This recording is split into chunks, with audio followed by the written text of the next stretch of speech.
Hi, friends. Captain Behnam here. This is my second podcast. And in this podcast, I wanted to talk to you about United 1175 and what happened from the captain that was commanding that 777 on that fateful day, February 13th, 2018.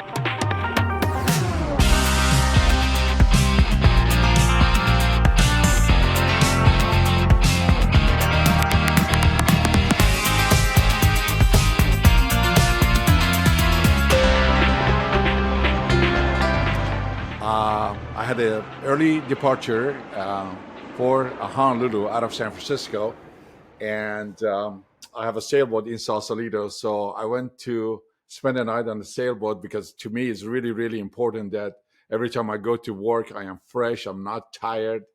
And so the night prior, I went to the sailboat, stayed on the sailboat in Sausalito, and drove across San Francisco.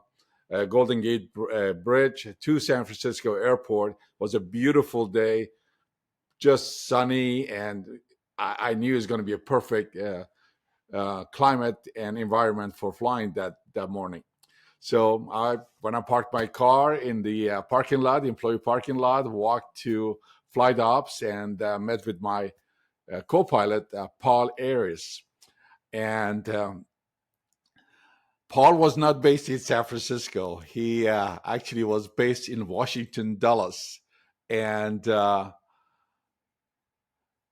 he had done what we call a TDY to San Francisco to fly to Honolulu. And this was his second flight to Honolulu. So we did the pre-flight. We talked about the flight plans. We pre-flighted everything. The weather in Hawaii was going to be cloudy, and there was a little bit of turbulence past the midpoint. We made sure that the airplane was in a great shape. We made sure that the altitude that we have chosen, it was going to be as smooth as possible to go to Honolulu. And we also made sure that obviously we have enough fuel, and if we can't land in Honolulu for whatever reason, how much extra fuel we need, either to go to Kona or go to Maui. But, I've been going to Honolulu for 35 years. That has always been my dream. When I started working for United, as a matter of fact, there was a jet sitting at the gate 80, and I always wanted to be a pilot for United Airlines, flying that 747 to Honolulu, and that dream became a reality for me, as you saw on my previous video when I became a pilot for United Airlines. So here I am, a 777 captain, been going to Honolulu a lot, and for the last 35 years, maybe over 600 or 700 times, I was not complacent. I always take it very seriously, and there was no reason for us to think that there is anything going to go wrong. So anyways, we walk through the terminal. We go to the gate. We sit down in the cockpit. We start doing the pre-flight. Paul goes and does his walk around. By the time he comes back, there was a jump seater, Ed Gagarin, who wanted to sit in the cockpit. Well, the reason he was sitting in the cockpit is because he was catching a ride home. He lives in Honolulu. Ed is an ex-Coast Guard guy out of Honolulu, and now he's a pilot for United Airlines. And he says, Captain, may I have permission to sit or ride with you in the jump seat? That's what we call it, the extra seat in the cockpit. We call it jump seat. I said, sure. And I always start asking questions. Well, tell me about you a little bit. What airplane do you fly? And, he said that he just finished IOE, initial operating experience, on a Boeing 777 that morning. So basically, he was flying different airplanes like 757. He goes to school, he gets trained and gets his check ride done, passes his FAA check ride, gets his license on a 777. Then he goes and flies with a check airman like myself on a 777. And Then he does 25 hours of IOE, and then he actually gets signed up to go solo. We say, okay to go solo, whether it's a captain or a co-pilot, doesn't make a difference. So now he's a freshly, um, a fresh and a new 777 co-pilot, just finished the check ride that morning. I kind of chuckled and said, well, you got to sit in the cockpit. We might put you to work. You might have some work to do. I wasn't thinking about that really when I said it. And so when I'm talking to the flight attendants, they stuff going back and forth. Somebody at 4B has a problem, or this tray table doesn't work. It's squawk here, squawk there. We work with maintenance, but physically the airplane is in great shape. We sort all of those things out. We push back on time right at noon, and I'm sorry, not at noon, but we pushed back on time because we were supposed to land in Honolulu at noon. And the reason, again, when Ed sat in a cockpit, there was no empty seats in the back. That the Boeing 777-200 carries 364 people.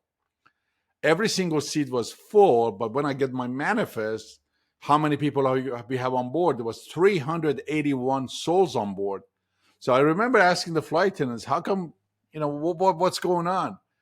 Then I realized that the rest of, anything above 364 people on board, they were children under the age of 2, that there are souls on board, but they don't weigh much, or we call them lappers. They could be on the mom's or dad's lap, but they're souls on board. So the number of lives on that airplane was 381, even the airplane carries 364. So I don't want you to mistake that we had people standing in the aisle or something like that. But we had 381 souls on board. So we pushed back on time. We taxi for runway 28 left to take off. And since I've been a check airman in the past on many different fleets, 3 years on a 737, 15 years on 75 and 767. And I wasn't a check airman on this airplane. And a lot of people don't know this, but I'm going to tell you a secret. When the incident happened on this jet, I had less than 200 hours in this airplane. So I was not on it for a very long time. I think I graduated from United Academy, and around end of September, early October, I did my own IOE, and this is like two and a half, 3 months later when the incident happened. So even though I had tens of thousands of hours of flight time, at that time, almost around 26,000 hours, but I did not have much time in the jet myself. So that's where, again, piloting skills and focus and resilience and not giving up comes in, as you will see and hear towards the end of this video that I'm doing for you. So, as I told you, Paul was not based in San Francisco, so he had not been to Honolulu much. He actually bid a TDY position in San Francisco to fly to Honolulu, and this was his second trip. So I said, Paul, hey, if you want to fly it over, by all means, you can fly it. We call it pilot flying and pilot not flying. So Paul said, great, Captain, I would love that. And Paul is a 2-star general in Pentagon, and he was, when he wasn't working for United, he did a lot of work at the Pentagon, and he's also a 777 first officer for United Airlines. So I told Ed to feel comfortable in the cockpit and speak up if you see anything that is going wrong. And so please, I always tell everybody in the cockpit, from one time we taxi out, take off to 10,000 feet, it's sterile cockpit, no nonsense speaking or talking about different things, just focus on flying the airplane. Once we get through 10,000 feet, it's going to be fine. And, we can start chatting. And of course, above 18,000, 36,000 feet, we'll be talking about sailing, talking about fishing and other stuff. So the takeoff was great. We got airborne fine, beautiful day, just over the Pacific. And I just always love leaving San Francisco westbound and going to Honolulu. It's just one of my most favorite trips ever. And I've been flying for United for, when I retired, it was 38 years and 44 countries, and God knows, numerous destinations, whether it was in Middle East, whether it was in Asia, whether it was in South America, whether it was across the U.S., going north of to Alaska and Canada, south to Mexico, and Central and South America, and then to west to Tahiti, to Hawaii, to Tokyo, to Asia, then down under, Australia, New Zealand. I've covered all corners of the world, all corners of the world. So coming out of San Fran, it always is fun. It's always exciting to me. And I we everything was fine. The flight was like 4 hours and 45 minutes. The first 4 hours, everything was great. Everything was great. And we changed altitude a couple of times. We went up to 36,000 feet, got a little bumpy. Then we came back. And, like there is something called a PET, point of equal time, that is right halfway point. So if anything goes wrong between that point, you turn around and go back to San Francisco. And anything happens beyond PET, you continue to your destination, which in this case was Honolulu for us. So we are 36,000 feet.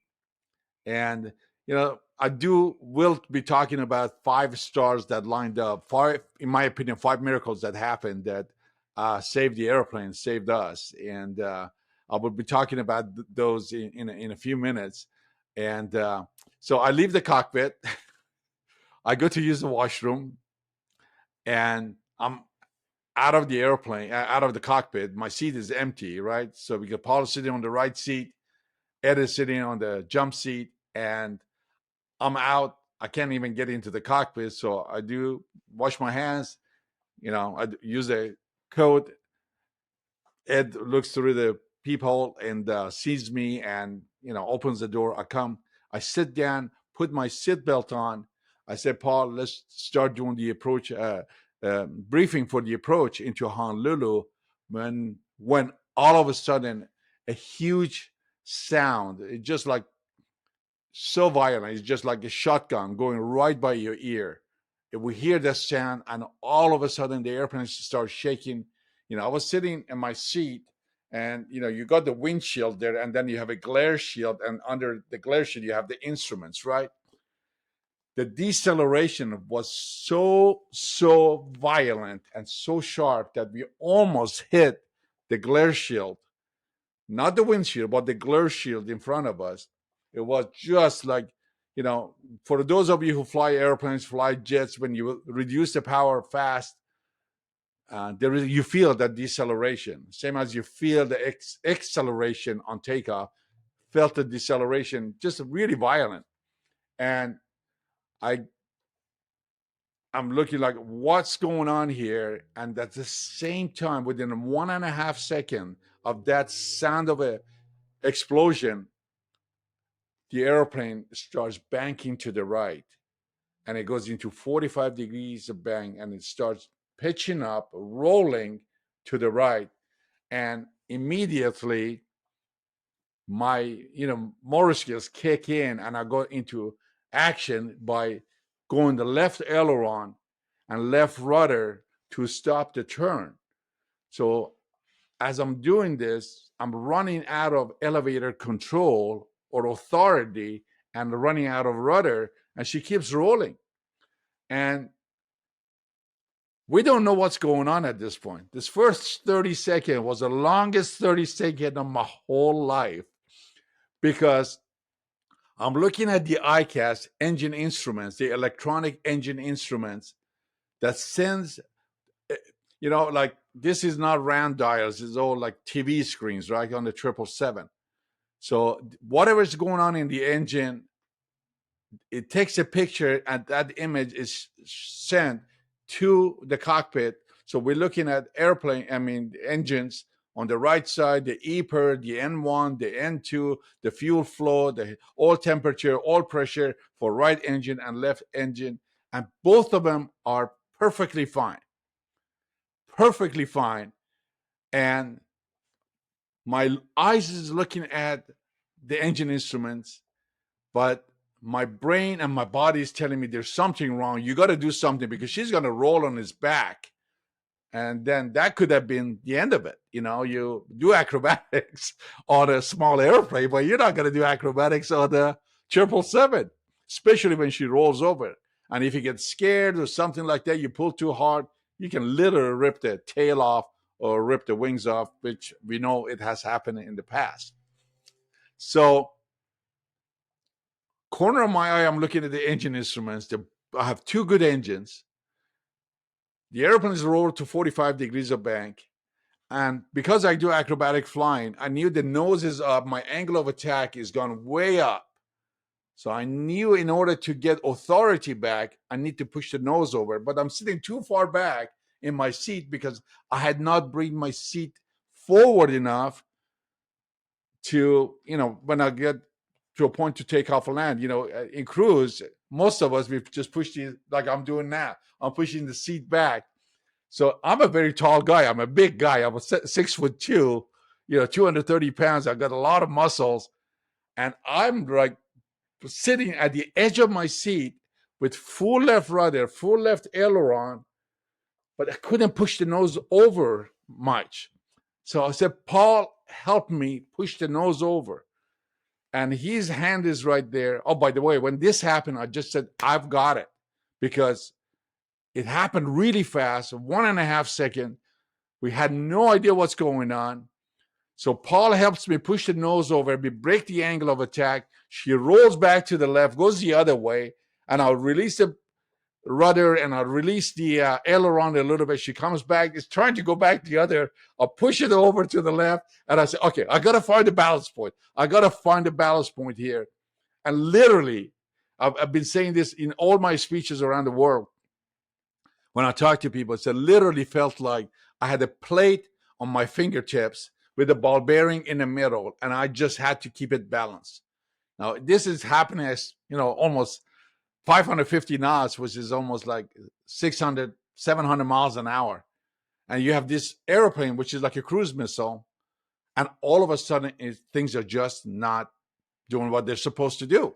So what do you do? So immediately I said, guys, tell me what's going on. I cannot figure it out. So I'm not that proud to say, hey, I got this or this and that. I couldn't figure out what's going on. And Paul said, I don't know. Both engines instruments are okay, but why the airplane shaking? I mean, the sound of the metal twisting.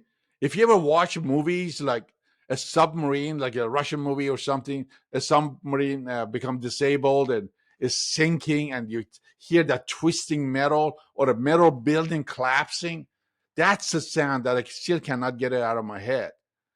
And I'm like, the autopilot disconnects, the auto throttle disconnects. I try to re-engage it as I brought the airplane back. It won't engage. I said, Paul, re-engage the autopilot. It would not engage. We tried it 3 times. It wouldn't. The auto throttle would not disengage. At the same time, I had shoved both engines forward. Even though I had 2 good engines, I firewalled both engines. See, we didn't know what's going on. I'm telling you guys, it was so confusing that a professional pilot like Ed sitting in the back said, maybe we had a mid-air collision with something. And I'm like, what? We have TCAS that would tell us if there is an intruder. We are 36,000 feet. There's no bird up here. There was no balloon. So in my mind, it's like we have a structural failure. Maybe an aileron just separated from the wing, or a stabilizer came off the tail, because now it's fluttering, it's shaking, and it just like, and people ask me, how did it feel? Well, I'll tell you. Imagine driving a semi-truck, a 18-wheeler, on a railroad tracks at 200 miles an hour without any shocks. That's how it felt. On a scale of 1 to 10, the vibration initially was like 15. The sound was deafening. We literally had to shout from top of our lungs just to hear each other. So all of this happened within 30 seconds. My whole life right in front of me. You know, I visualized, I saw my kids being born, my getting married, getting hired by United, takeoff and landings, you know, beautiful sunset, beautiful sunrises, sailing, living life, enjoying it. All of this was just like a movie going right in front of my eyes. And everything was slow motion. I mean, I was in a twilight zone. I couldn't believe what's happening. I mean, I'm talking to you like 5 or 10 minutes, but all of this took within 30 seconds. The roll happened within 1.5 seconds. There was no starter factor. We'd had no time to react to anything. You know, like Captain Sully in the movie, he said that, you know, put that 30-second in for, you know, when something goes wrong, then you get startled. And, you know, they had to feed that 30-second into the computers. So then they realized he could not have landed at any airport. So that's why he had to put it on in the water. But we didn't have that startle factor. It happened within 1.5 seconds. If I had not controlled the airplane, stopped it from rolling, and she had gone upside down, God knows what would have happened next. So after 35 seconds, the right engine instrument just went blank. So the EEC, we didn't know this at the time, but as you will see in the pictures, when the cowling came off, many things happened, but 2 or 3 really important stuff was the EECs got ripped off the airplane. So the last image that the engine had taken a snapshot, sent to the cockpit, stayed there for about 30 seconds. And after that, it just went blank. At that time, I knew we had a catastrophic engine failure on the right side. And people ask me, Captain, were you on fire? Yes, we were on fire, but we didn't know it. Why? Because even the loops, the fire loops came off the airplane. And they told me, you know, United investigators told me, Captain, well, first of all, in the back of the engine, there's a picture that is going to be edited in this podcast, is titanium metal. It actually melted. The temperature was so high that they melted the titanium in the back. I was told if we delayed shutting the engine down within another 25 or 30 seconds, it probably would have just gone beyond the explosion and just really came off, and that much fuel and all of that probably would have taken the right wing off. And at that point, I don't care who you are, even Chuck Yeager, you could not, or Neil Armstrong, you couldn't fly an jetliner with a wing off. So a lot of miracles happened that day, and I'm going to touch on those in a few minutes. So we were on fire, but we didn't know it. And for those of you who fly commercial jets, you know, the wing of the airplane is so far back on these big jumbos that you don't even see the wing, you don't even see the engine. All your focus is on your engine instruments. It's kind of a weird feeling because you don't see anything, or you're looking at those gauges. And as long as they work, as the parameters are good, you have 2 good engines. So I stabilized the airplane. We pushed the nose over. I already started the descent from 36,000 feet because the corner of my eye, I was looking at the airspeed. The drum was rolling back.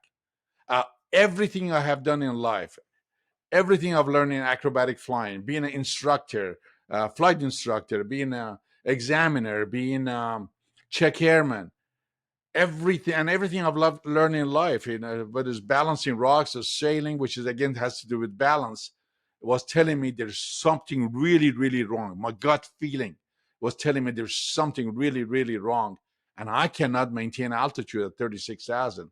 So I pushed the nose over, and within that 30 second, that this happened, and the confusion starts settling down in the cockpit.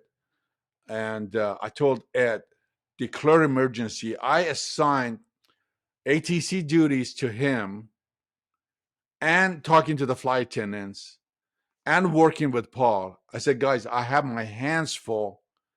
You guys got to try to visualize this.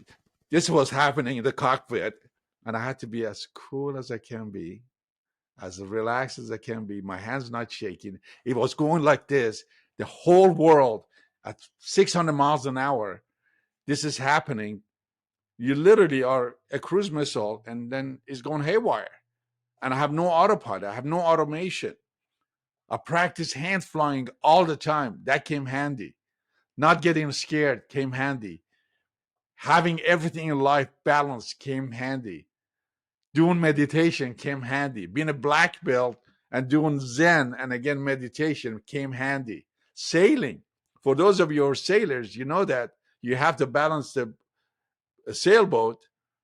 You know, when the wind hits the sail and she starts heeling over, and you have the keel that counterbalance that's heeling so it don't go over and, you know, hit the water, and that creates a resultant force going forward. I would trim my sails in such a way that I could let go of the control wheel and the sailboat would just sail by itself. So that became handy. Our Lord knows I'm descending from 36,000 feet. Tell Ed to declare emergency. And tell Paul, work on the checklist, severe engine checklist. Except that the cockpit was shaking so bad, and we have a little switch called the ECL, electronic checklist. He could not push that to get the checklist up. And even if it got the checklist up, the cockpit was shaking so bad we couldn't even read it.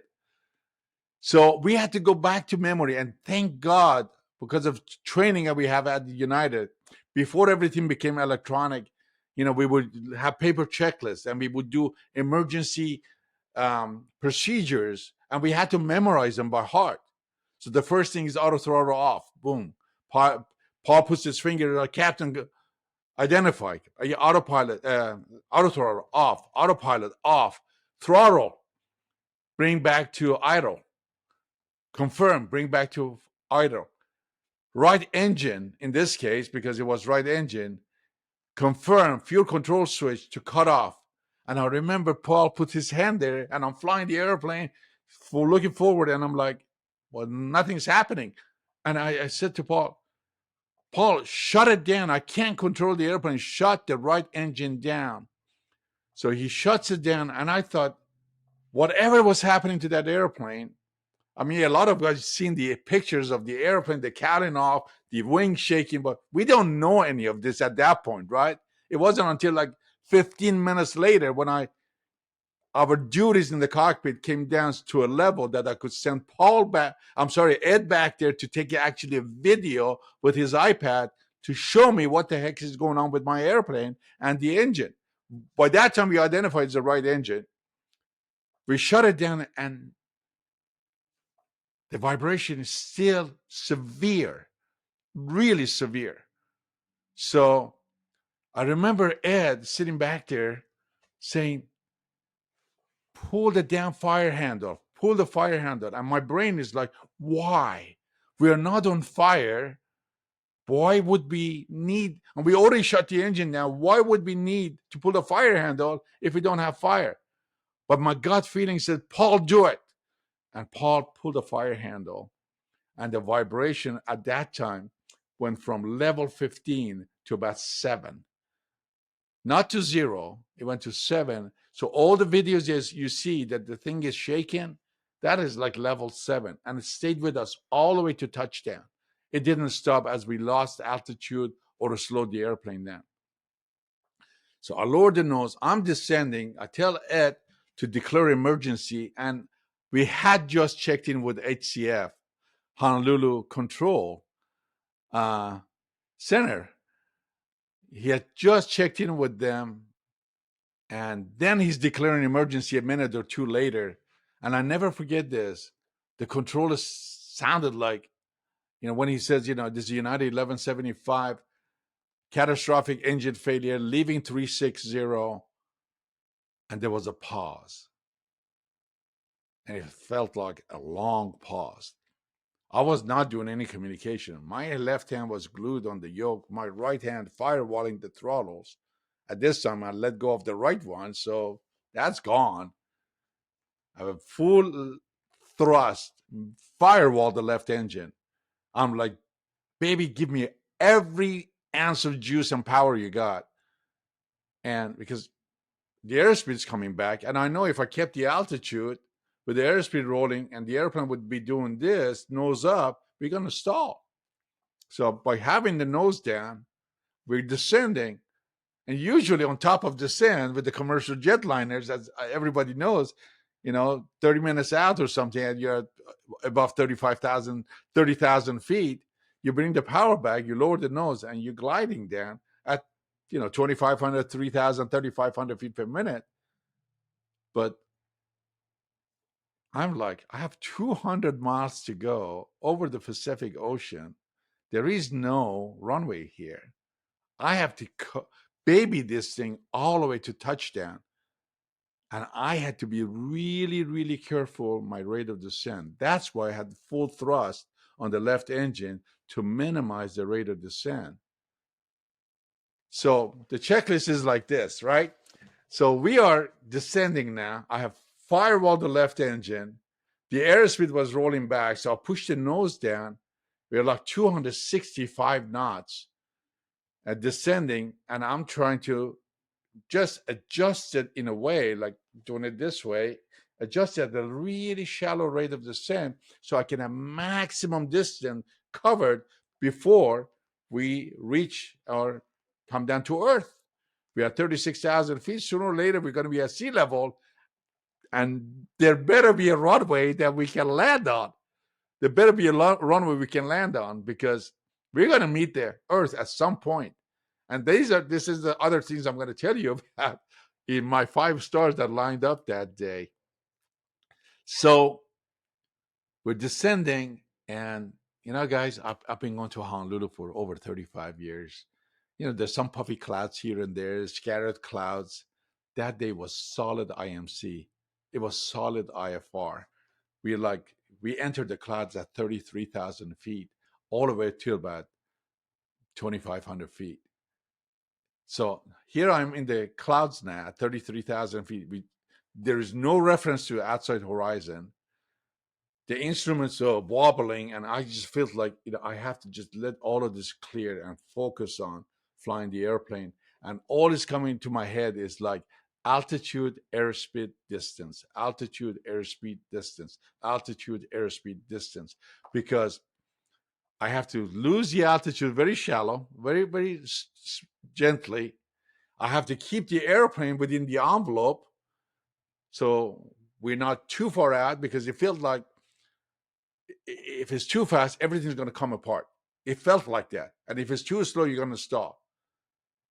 And of course, the distance, you got 200 miles to go. You got to lose 36,000 feet, and you have to keep your airspeed within the parameter so you don't do any more damage.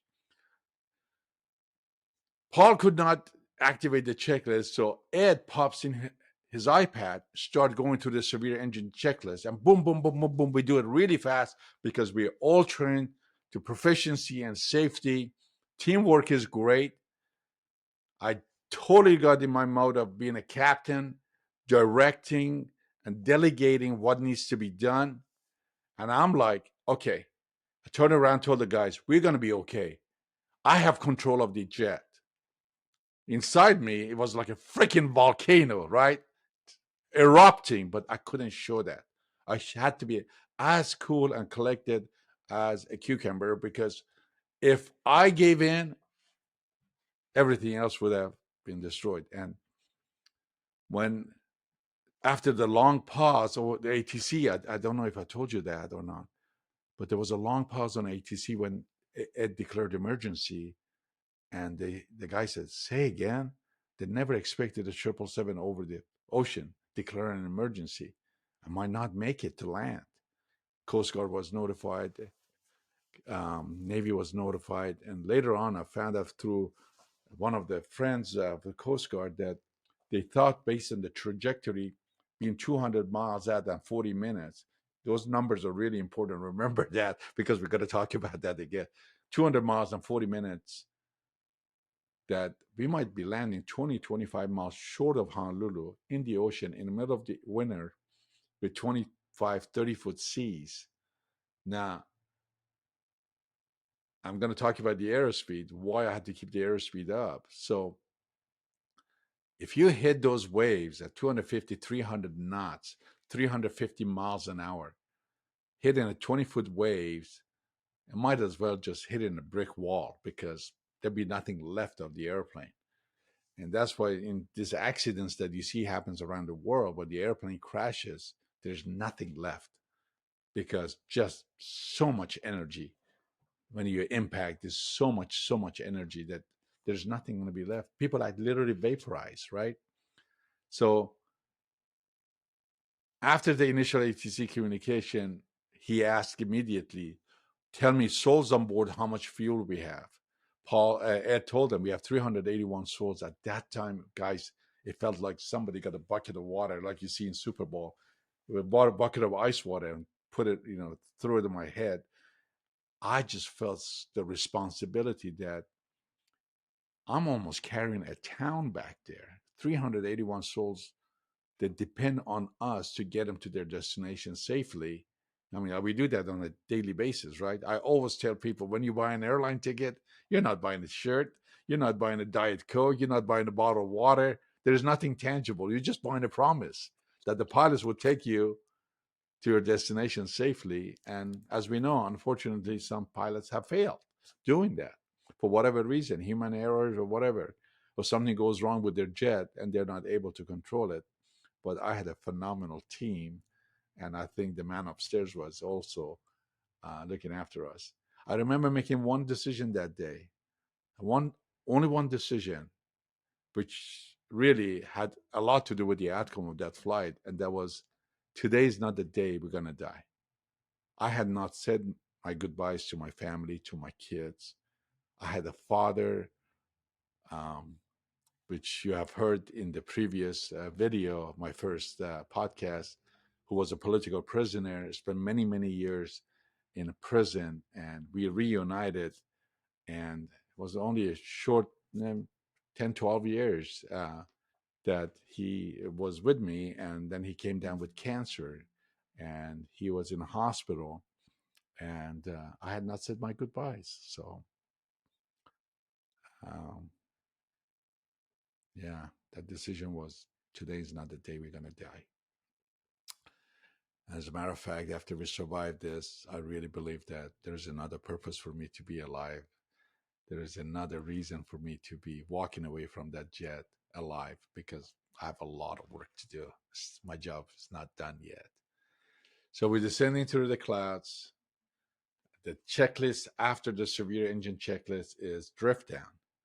But a drift down checklist, the purpose is, how can this airplane maintain altitude? What altitude can we maintain at what airspeed?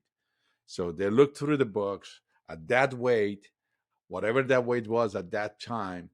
The altitude was 23,000 feet and the airspeed of 240 knots. So as I'm descending at 265, the airplane is shaking really hard and feels like it's going to tear itself apart, right? And so I have to slow down to the recommended manufacturer airspeed, which is 240 knots. We're descending through 33,000, and I like the idea of not coming down fast, but slowing it down means I could minimize my rate of descent. So as I started low, so I'm leaving 33,000 feet now, in the clouds, can't see anything, relying on my team to do all the checklists, and they're still going. It's not just one emergency, guys. We had like multiple, 7 or 8 emergencies going at the same time, because now it was the only engine. There was a vibration, structural damage, airspeed control, and everything else, and talking to the flight attendants, preparing them for what's going on. And I will get to that as well. So I'm slowing the airplane down, towards 240 knots as I'm I'm descending at the shallow rate, and about 242 knots, she starts buffeting and shaking and stalling. And for those professional pilots, how do you stall an airplane? Because your nose is, if this is horizon and this is your nose, your angle of attack is high, you have to lower the nose and go max thrust to stop the stall. Here I am stalling a 777 for real, not in the simulator, for real, in the clouds with 381 souls on board. So I feel the buffet. How do you recover? Go max thrust, lower the nose. I'm already as max thrust. If I lower the nose, now she's going to come down at 4,000 feet a minute. And I could see myself coming down fast and Honolulu going up, which means we're not going to meet at the same time. The end of the trajectory was supposed to be landing at sea level in Honolulu, but coming down really fast. The Earth would go up and we'll be on the other side of it, and the path would not make sense, and we couldn't make it. So I gingerly played with it. I'm already at max thrust. I lowered the nose. We broke the stall, and I brought it gently back up. And immediately I thought about, this envelope, this airspeed envelope is not going to work. We were doing things that there were no checklist for it. And you will hear that from other people, experts that were interviewed, that we were facing something that had never happened. This what happened to us and never happened in history with 777. Engine failure has happened, the engine rolling back or cautiously shutting it down had happened, but nothing like this, that there was a total catastrophic failure of an engine over the Pacific Ocean. This probably would not have been a big deal if it happened over the U.S. at 36,000 feet. There'd be hundreds of airports to choose from. ATC, to give you guidance. We had none of that. And you just spiral down and land and go home. I had this bird that is in distress, right? We call it the bird, right? It's a big bird.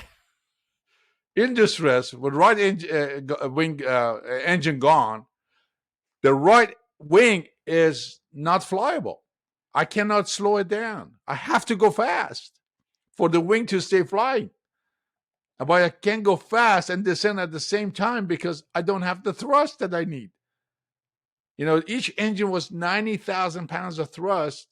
And those multi-engine instructors, they know what I'm talking about. When you lose engine on a twin-engine airplane, you don't lose 50% of your horsepower. You lose 80% of it.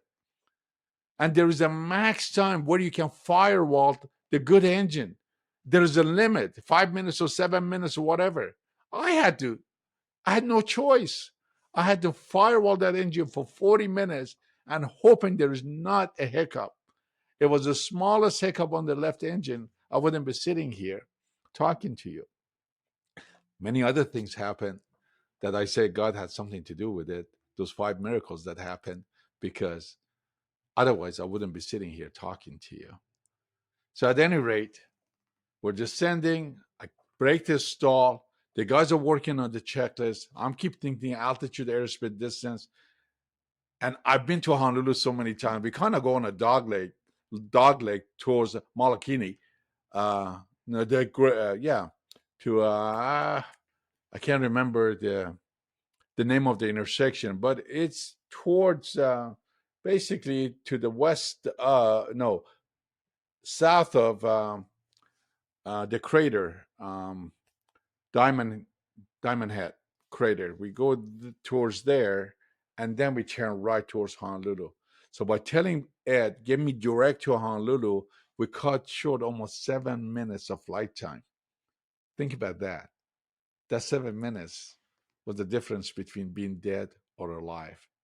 So I made that decision going to Honolulu, right over the mountains. As we're descending towards Honolulu, the guys are doing the checklist. 15 minutes later, after we've done all the checklists, everything is done, I said, guys, we're going to make it. And one of the things the guys that the pilots really complimented me in front of FAA and NTSB was like, every 5 minutes, Captain Behnam would turn around and say, "Forget what happened. Focus going forward."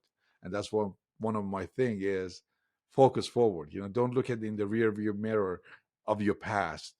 Throw that away. Look at the big window and focus forward. Whatever you do in life, guys, focus forward. Don't dwell over the past. Create your own destiny. Create your own mission statement. Create new goals and manifest new goals, and whatever it is, just keep going forward. Don't keep looking back.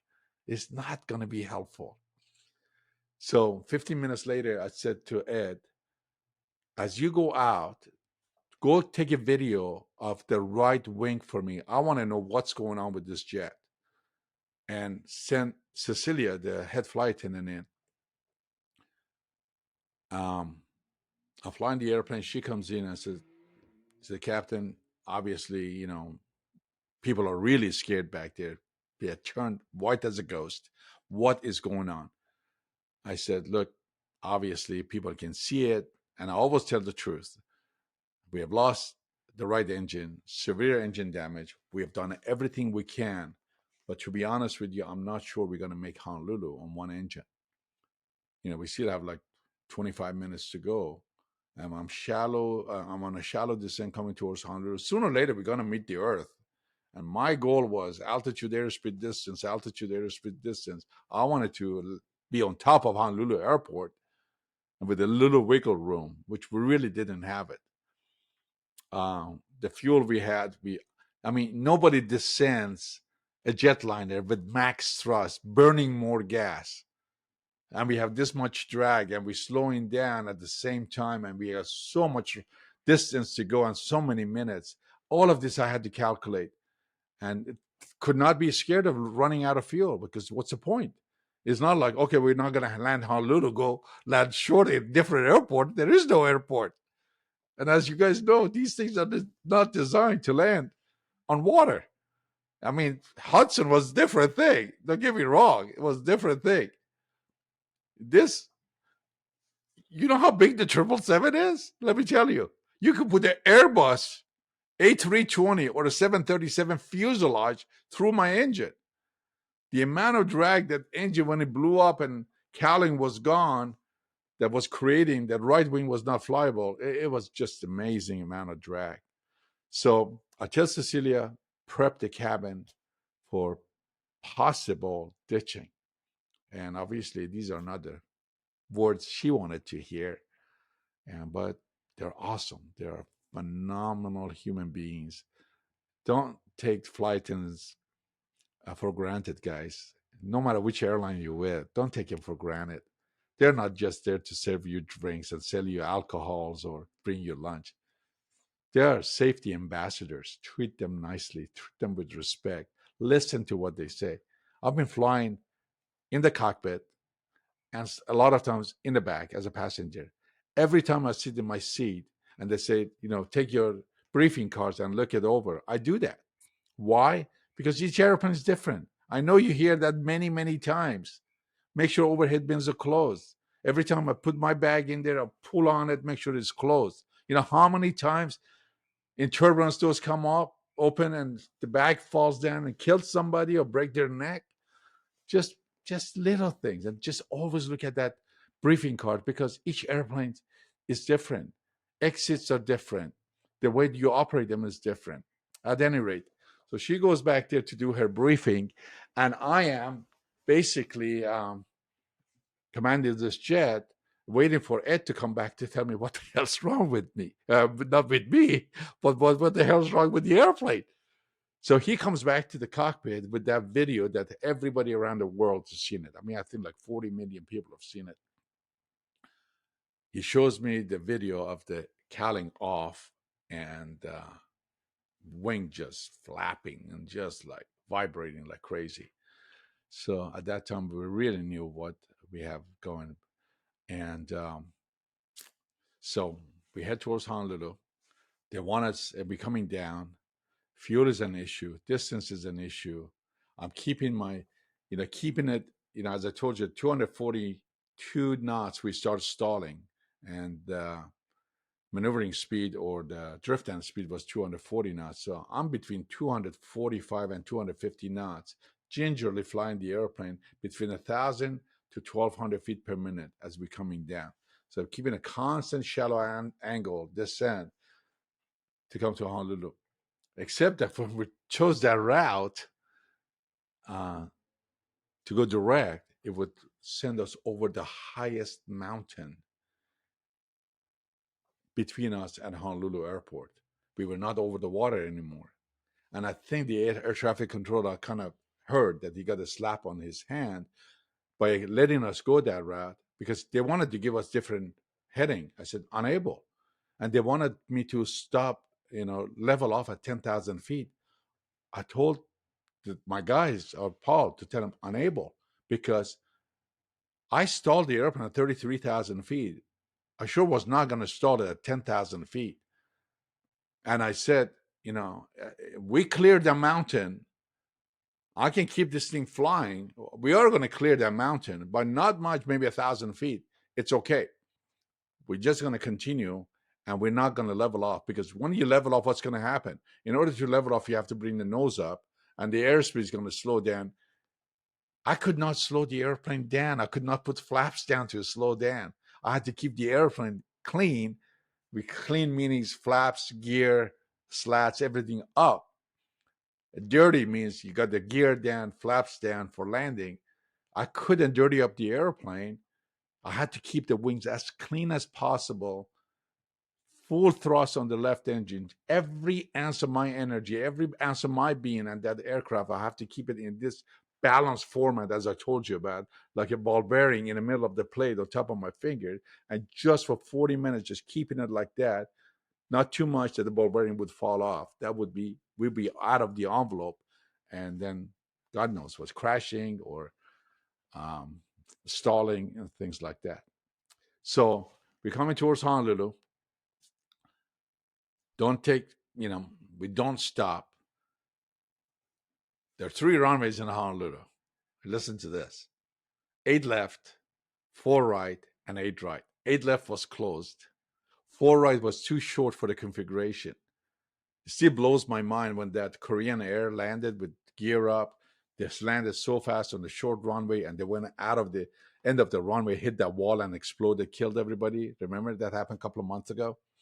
Well, 4 right was too short for us because when your engine is out, when your hydraulic is out, or your electrical is out, you got to have a longer runway to land. So 8 left is long runway, is closed. 4 right is too short. We had to go to 8 right, but doesn't have an instrument landing system or ILS. We had to do a RNAV approach, hand-flown RNAV approach in the clouds, non-precision approach, basically. And, it was just like the pressures kept building up and building up and building up. I told Paul and Ed, I'm going to come high and fast on final. I think we were like 250 knots to about 12 DME, 12 miles from the runway, and high, because altitude is your friend and airspeed is your friend. If I slow it down and we can't stall close to the ground, there might not be enough room for recovery. So everything I've learned in flying, everything I've learned in life, as far as not giving up, not breaking under pressure, keeping my cool, making sure the cockpit is cohesive, everybody's working together. It's just like playing a beautiful music, 3 different musical instruments, but making it sound like a symphony. Had to do that. There was no room for error. So we come in high and fast, and we go to flaps 1, and I start slowing down. I have the altitude. I can always lose the altitude. I can never regain altitude. Imagine this: you're coming down like this, clean, and as you dirty up the airplane with the wing flaps out and the landing gear down, and you slow down, you're adding more drag to the airplane. If you cannot maintain altitude level, clean airplane, you sure cannot maintain altitude or go around when your gear is down and flaps. So we had one shot at making that runway, and one shot only. I remember Paul wanted to do the go around briefing. I said, there is no go around today. We're landing. After 40 minutes of that, I wanted that baby on the ground. The airplane would not have gone around, guys, with one engine with the gear flaps down because the wing was totally compromised. So we go to flaps one. I get green lights, flaps one. I say, great. Even if you don't get the gear down, at least we have some flaps. I remember slowing down to about 220 knots. And then we drop the gear down and I get the green light. I said, great. Now we got flaps one and we had green. We got three greens or for the landing gears down and locked. Now we got wheels. We have slowed down. We were like 200 knots at 1,000 feet. We go to flaps five. I'm holding 200 knots. I'm not going by the speeds in the book. I've done enough flying that I know airspeed is my friend, altitude is my friend. I'm higher than normal. I am faster, a lot faster than normal, because if I had to slow the airplane down aerodynamically, she would have been compromised and we would fall out of the sky. I keeping the nose down really fast coming in. I said, I don't care what happens. Even if the gears collapse, if we all have to step up on the brakes and the gears explode and tires come off, it's okay. But you can't end up short of the runway. You just can't. The failure was not an option that day. Going around was not an option. So 200 knots at 200 feet, which is only 20 seconds from the runway. I think the landing speed for that airplane at that weight was like 130. We touched down at 180 knots. At 200 feet, we went flaps 20 from 200 knots to 180 knots. And I touched and landed that airplane, smoothest landing I've ever done in my life. Not a single person even broke a nail. After all of that chaos, from 36,000 feet, I was visualizing the smooth landing in Honolulu. Think about that. Visualize it. Make it happen. Visualize a smooth landing in Honolulu. There's a video that I'm hearing, something you're going to hear on audio that Paul says, we're emergency aircraft and tower says clear to land. And after we land, somebody says, nice job, guys. I kind of like that a lot because they were watching, this airplane. Everybody was like, and the news was all over the place. There's somebody in the tower pushed the oh shit button. So everybody got notified that there is a ward in distress. Dispatch United knew it. The ALPA, the Airline Pilots Association, was doing a board meeting, a big meeting with ALPA. And they got the word that United just lost an engine 40 minutes from Honolulu over the Pacific Ocean. And everybody's like biting their fingers, wondering what the end result is going to be. We land, we roll off. Some guys get too excited, shut the engines down, tell the people to get out of the aircraft. I was just like, after 40 minutes of this, I said, I can pull it off the runway. And we stopped. The fire marshals are following us. The trucks come. They connect to the airplane. I said, just tell me what the status of the right seat is. If there is no fire, they said, there's Captain, there's no fire, but there's fluid coming off the airplane, but there's fuel or hydraulics or whatever it was remaining. I said, do you think it's safe? They said it is safe. I said, okay, we're going to taxi to the gate. I wasn't going to have people jump out of the airplane, break their legs with kids and babies and all of that. You always had to be focused, have the big picture. You've come this far. You brought this disabled bird from 36,000 feet, 200 miles out, safely on the ground. Don't add fuel to the fire. Literally, don't add fuel to the fire.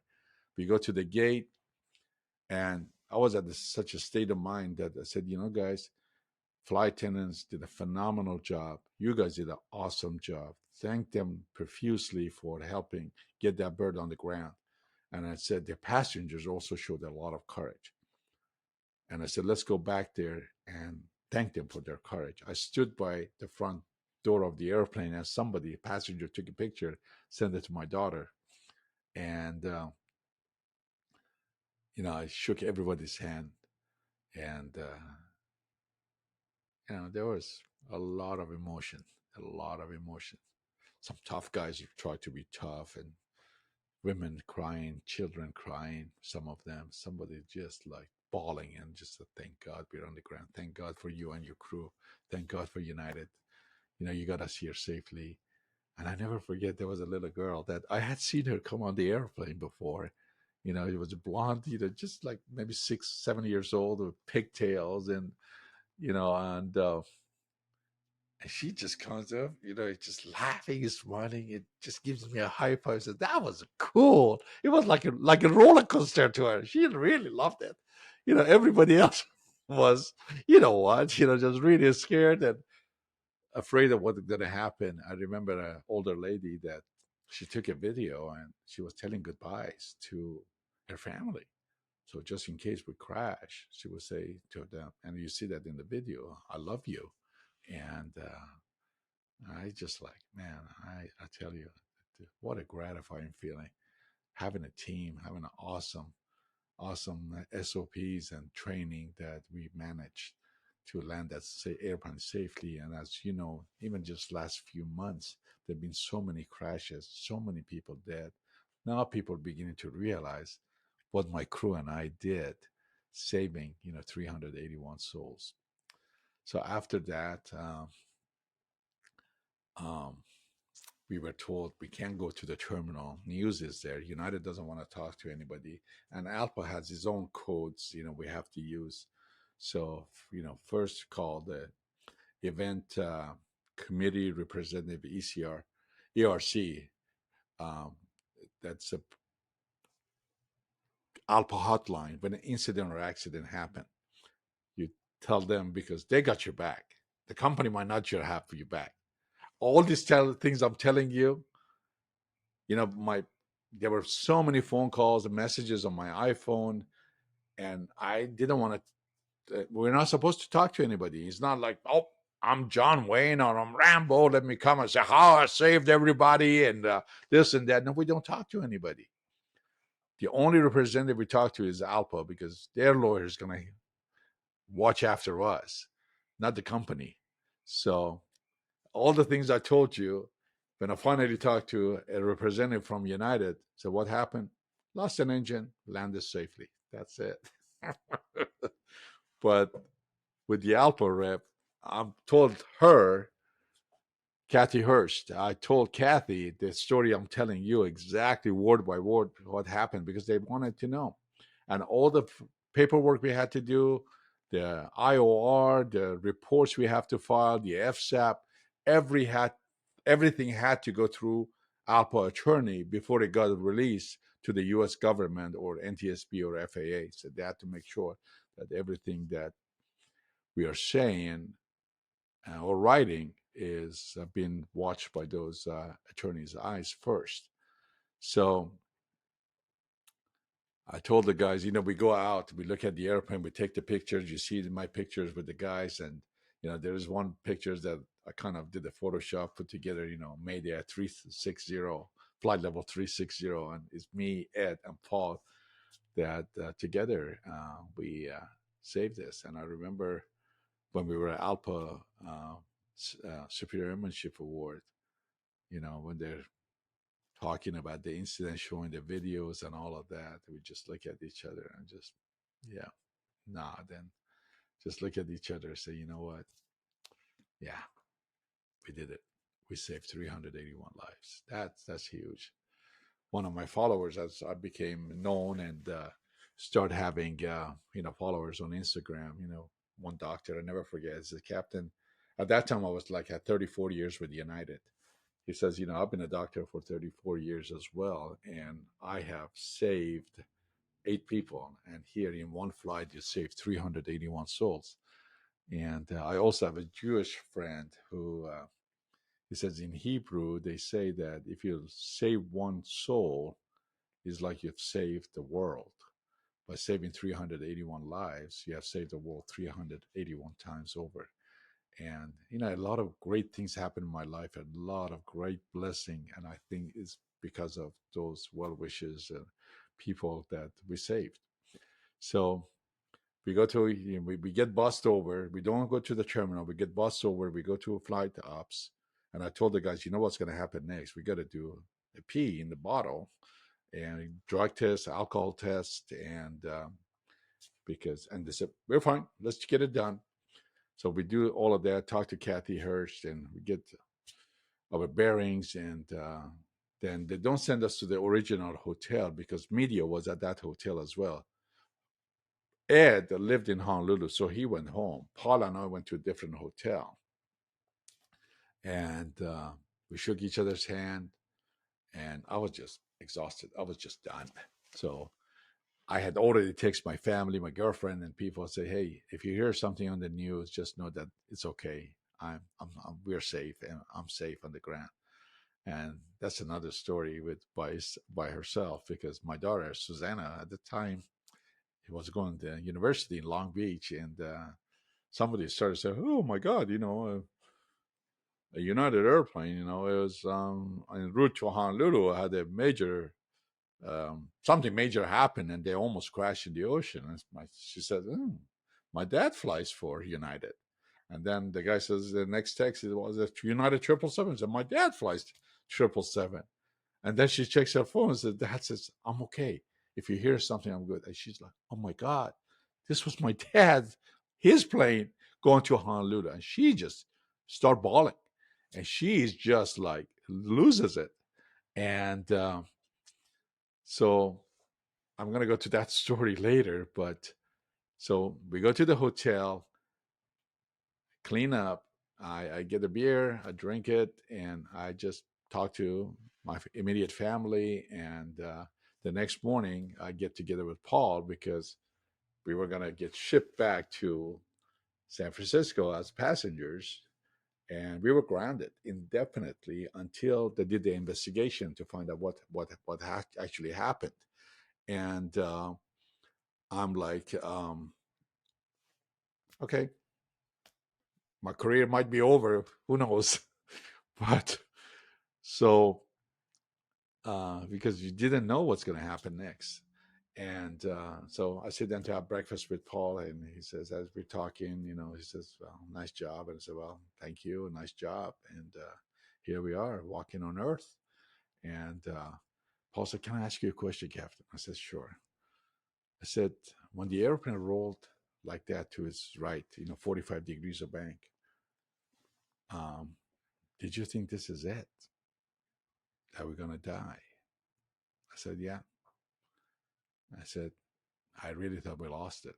If I couldn't get the control back, if I couldn't, when I put my hands on the control, brought it over, if she continued to turn left, to the right, and would roll over, it could have been it. We could have overstressed the airplane and too many G's, or even if I did, turn the airplane around and brought it back, and totally shaken up, we might have lost so many thousands of feet that we couldn't actually land in Honolulu."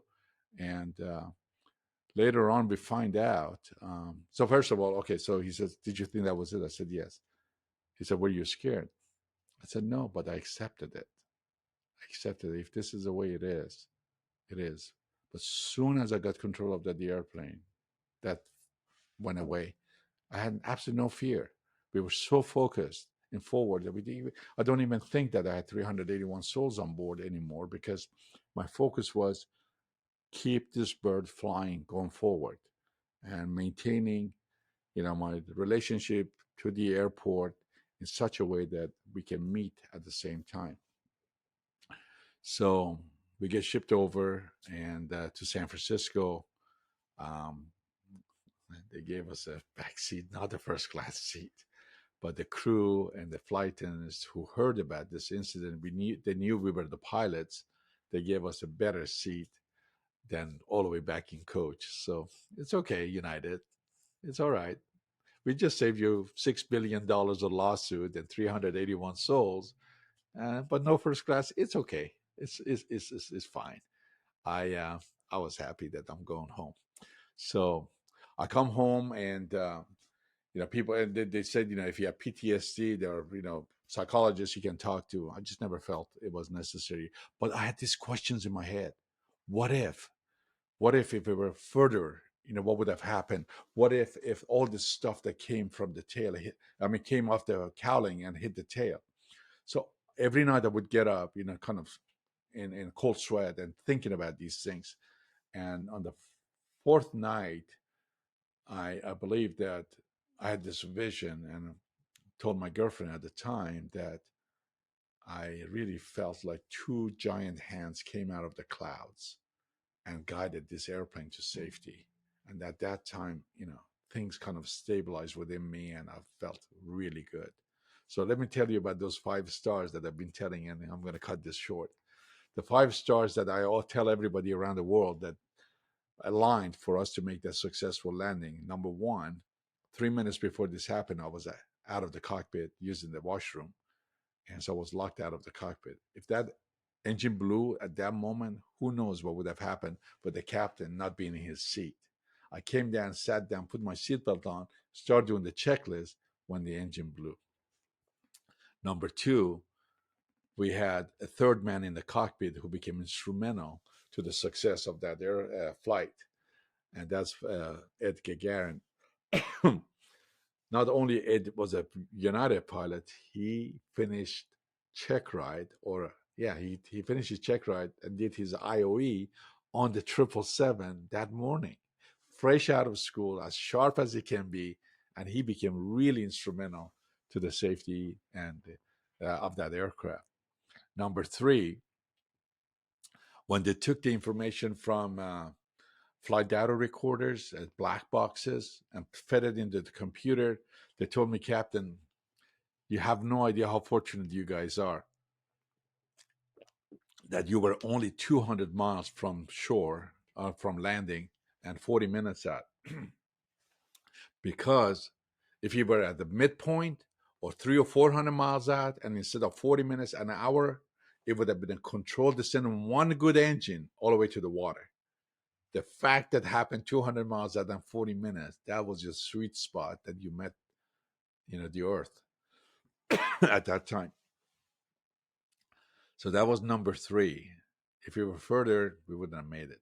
Number four was that 1,000 pound of material separated from the engine and the cowling when it disintegrated in midair.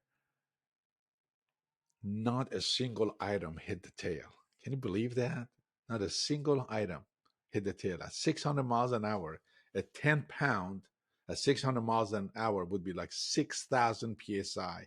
It's like shooting that tail with a cannonball. It would have taken the tail off. Again, a Chuck Yeager kind of guy or a Neil Armstrong would not have been able to fly the airplane with no tail. So that was star number four that saved us. And the star number five was actually a blade separated from the engine, as you see in the video, the still images that you will see on this video, that a blade came off and hit the fuselage or the body of the aircraft, but it hit the ribs. We call it stringers. And you see it hit like 4 inches below the window. If it had hit the window at 36,000 feet, we would have a rapid depressurization, which the checklist says descend to 10,000 feet. Otherwise, people will die. And if it descends to 10,000 feet, 200 miles out, I could not drive this airplane for 200 miles and only lose 10,000 feet. We barely made it, losing 36,000 feet. So that's star number five. And I really believe the man upstairs had a lot to do with it. For us to be there, that's why I call it the defining moment. That was my purpose in this life, to be there at that moment. Everything I've done in life, all the training, all the misses that I've had in life, the fact that I always went the extra miles, the fact that I always sharpened the saw, the fact that I was acrobatic pilot, the fact that I balanced rocks for meditation. You'll see there's images. I always say, everything in life has a balance point, even a dead rock. And you will see people say, that's impossible. Holding these two rocks on top of each other with a rod. No, I'm not. I just stand there for 30, 40, 50 minutes and my girlfriend takes a video picture, and that's how I balance rocks. Just by meditation. And sailing is all about balance again. between the machine and the wind and the sea and the ocean. You balance it. Martial arts is all about, again, zen and balancing. And my meditation that I do, everything I did in life came to play and make sure that we made it safely. After landing, I told my family to not say anything to my dad. I wanted to be the one to tell him what happened. So a couple of days later, I went to the hospital. He had cancer and he was dying. And I told him, Dad, what happened? And he looked at me and says, I knew you're going to make it. You got it in you. You got my blood in you. You never give up. And that's true. Never give up. No matter what you do in life, guys, no matter what life throws your way. When he was in prison, I always said, all I have to do is just close my eyes tonight and get up in the morning and fight another day. Don't give up. Don't let the pressure break you. Always, always get up in the morning and it's a fresh day, new start. Even in your mind, when things will settle down, you can focus forward and go forward. Going back to my daughter, the story with that, we drove to, girlfriend and I drove to Long Beach, and it happened that my daughter was coming to her apartment from school, and we arrived at the same time. It was just a coincidence. And immediately she pulled to her driveway. I stopped. She ran out of the car, and I opened the door, got out, and embraced her. And she just cried for 10 minutes, just holding me, not saying a word, just crying. And it was just like the most amazing feeling. It was an amazing feeling. I reunited with my kids, um, they were going to school in different parts of the country, talked to them, reconnected with them, told them, we're good. And obviously, my team, Amir Raza, and the other people who were involved, and the Persian community found out about this. They put a bunch of films out, videos out. I got called to do a bunch of interviews around the world. And, this basically put me on the world stage. And a lot of people, I have been very grateful of the association I have with all my followers around the world and new followers to come in through podcasts that I've been telling my stories, and I've been going on stage talking from 50 people to 500 people to 20,000 people. I did the speech for General Electric a few months back in front of 20,000 people, telling the stories of resilience, not giving up, teamwork, keeping safety in mind, and sharpening your saw all the time, just getting better at what you always do. Anyways, I wanted to tell you the story, so you heard it from the man himself. I really appreciate you guys, and this podcast is going to be awesome. We calling a Date with Destiny. You can go on captainbehnam.com, find out more about me and my speeches. If you're working for an organization that you want me to come in and um, do a speech, and my book is out. Date with Destiny, The Untold Story of United 1175 and the Man Who Saved It is available on Amazon. You can find that on the website, or just put Captain Behnam. You can find that book and get shipped to you. And it's also the audio version of it is coming out. We have the Persian version of it, the Farsi version that is also available for those of you who want to read it in a different language. That's available. Is all on Amazon. Is by KP International out of Vancouver, Canada. And I hope you enjoy it. The podcast is I'm going to have a lot of wonderful guests here. The first podcast, as you heard, is about my life. Who's Captain Behnam? How did I get to be here? What I had to do in life to get to this point? And this is the second podcast. I hope you really, really enjoy it. And it's going to be on, on Spotify, on Google, on Apple, and all the platforms. So I really hope you enjoyed. And of course, we're going to put this live version of it, or not live version, but the video of it on YouTube. So whoever has been following me, I would appreciate it if you go to YouTube and subscribe, so we can bring you more and more podcasts. I'm going to be interviewing a lot of awesome people, whether it's aviation or firefighters or first responders or motivational speakers or just average people, but they have very extraordinary speeches, extraordinary things they've done in life. So you could hear them, and there are heroes among us everywhere, and I'm going to bring them up to light. I love you very much. uh, Stay safe, stay healthy. Until the next videos, love you all.